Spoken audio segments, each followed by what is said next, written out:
I'm the dad of a 25-year-old young girl who I love very much. I've been able to have a good relationship with my daughter and I enjoy my time with her. But there's one thing about her that would give many people pause: she is a diagnosed sociopath. She exhibited odd, disturbing behavior at a young age, and after a serious incident of abuse towards her younger sister, I realized she needed professional help. Throughout her elementary years she struggled heavily, getting in lots of trouble in school for lying, cruelty, and all other types of misbehaviors. With an enormous amount of therapy and support, her bad behavior was minimized as she grew older. She received an ASPD diagnosis at 18, and I had suspected it for long prior. After her aggressive behavior was tamed, her following years were much more fruitful. She's law-abiding, has a decent job and a good education, and has many good friendships and admirers. Especially male admirers. She is very, very charming and adept at attracting guys and maintaining their interest. She uses that old dating guide, The Rules, like a Bible. She currently has a boyfriend of about a year and a half who's crazy about her, and who I have a very strong relationship with. We live in the same area and spend time together regularly. He is a great guy, very kind, funny and intelligent. But I doubt she loves him. We've had some very honest, in-depth discussions about her mental health since her diagnosis. And she's been open with me that she doesn't feel love or empathy towards anyone, even family. When she acted very sad and broken up over the death of one of her closest friends at the funeral, she confessed to me privately that it was all a put-on, and that she felt pretty neutral about the whole thing. She has also stated she has never once felt guilty about anything she's ever done, and doesn't know what guilt feels like. While she enjoys being around her boyfriend and is sexually attracted to him, I highly doubt she feels much of anything towards him love-wise. Her boyfriend, who might propose soon, has no idea about her diagnosis. And she's been very upfront with me that she has no plans to ever tell him, thinking it'll scare him away. I've made it clear to her that she needs to tell him the truth before they marry. That he has the right to know and consider it, or I will, to which she always responds, "I know you wouldn't dare." I really like and respect this young man, and would feel awful keeping this secret from him, and letting him walk into a marriage without this piece of knowledge. I'm not trying to sabotage my daughter's future. Maybe her boyfriend's love of her personality and other aspects is enough that it won't end the relationship. It's his decision to make, but he deserves all the facts. Someday he's bound to find out she's a bit off. It can't be kept a secret forever. My twin sister, May, and I are identical.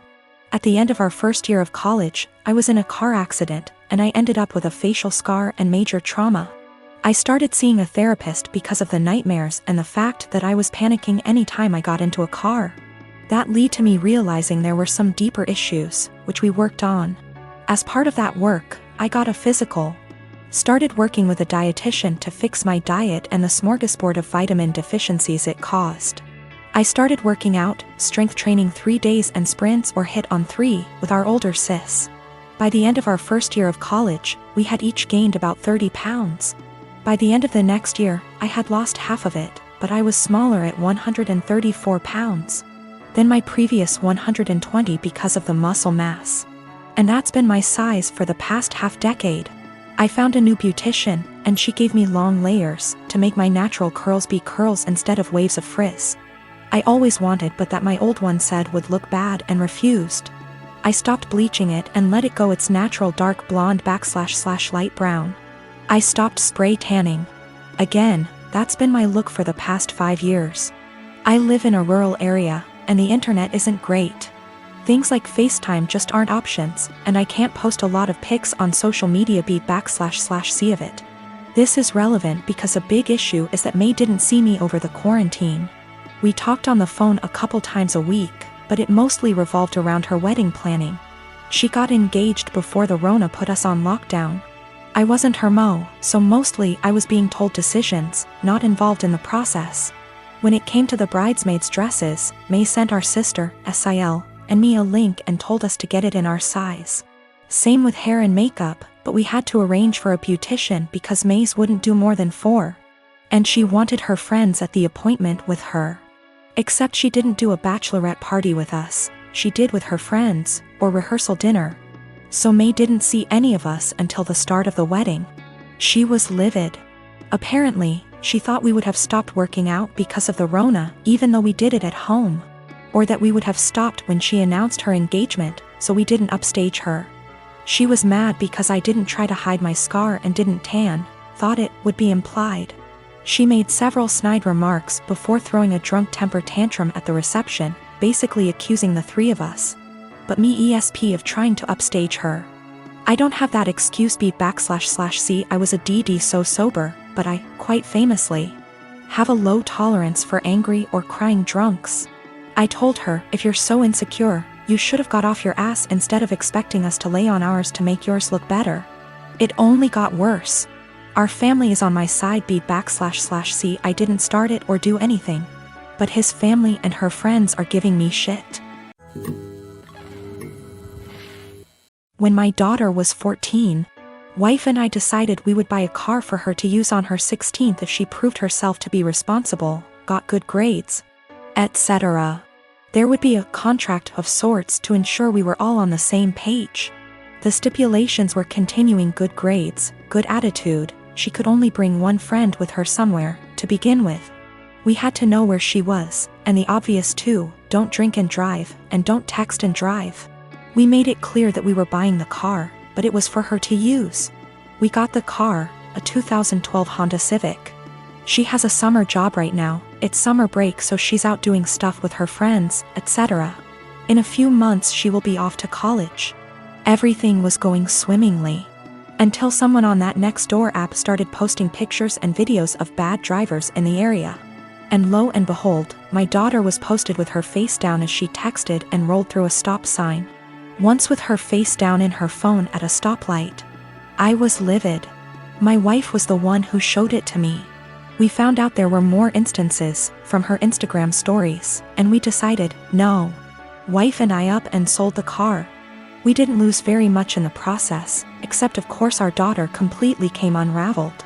It's so unfair, I didn't hurt anyone, everyone's doing it, how am I supposed to get to work, what about when I go to college?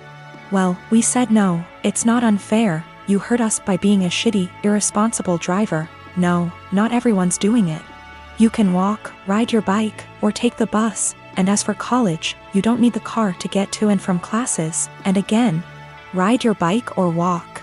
She tried to play the, how can you send your daughter to college without her safety in mind? Card and I said, well, now you're concerned about safety? And she just up and screamed. This has everyone in our life up in arms and divided. Her grandparents think we're being over the top and awful, that grounding her would have sufficed.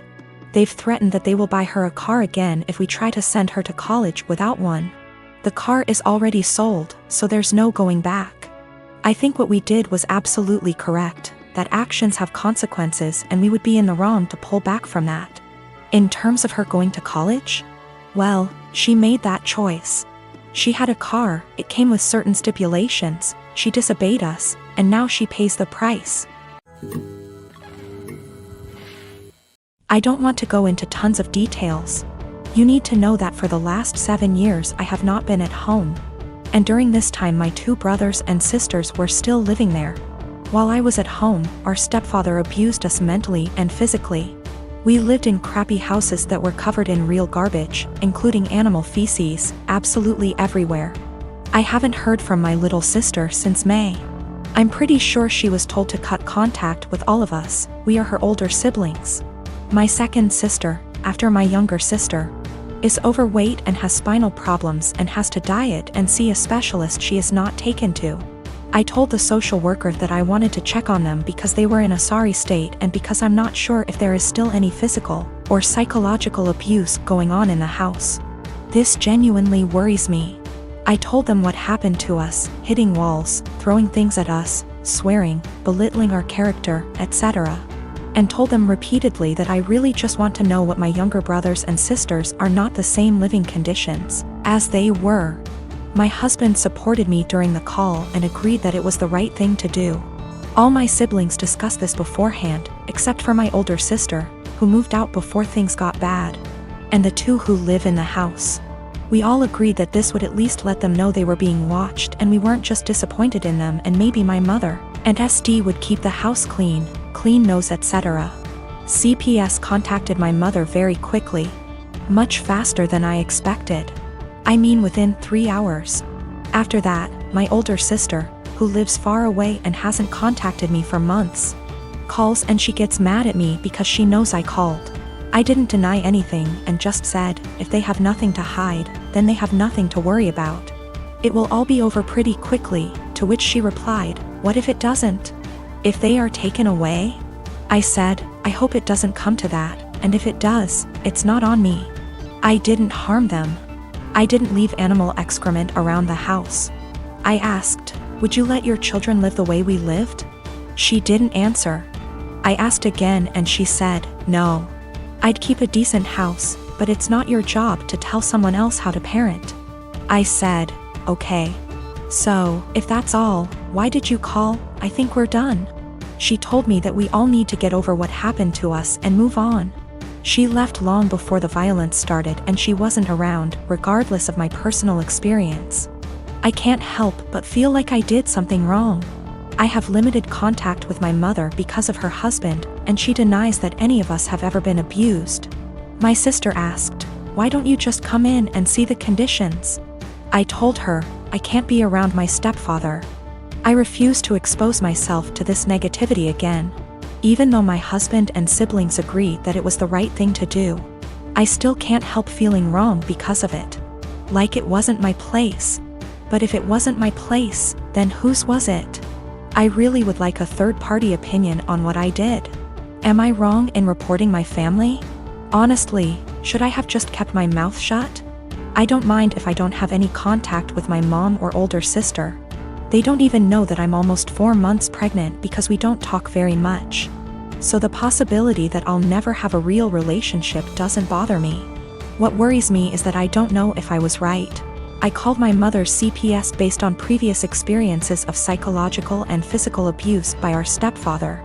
I have not heard anything from my younger brothers and sisters for a long time, because communication was interrupted.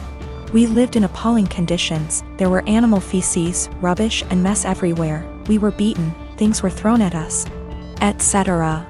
I told the police that I was not sure if something was going on for sure because, again, no contact. But I wanted them to check on my siblings. Was I completely out of sorts?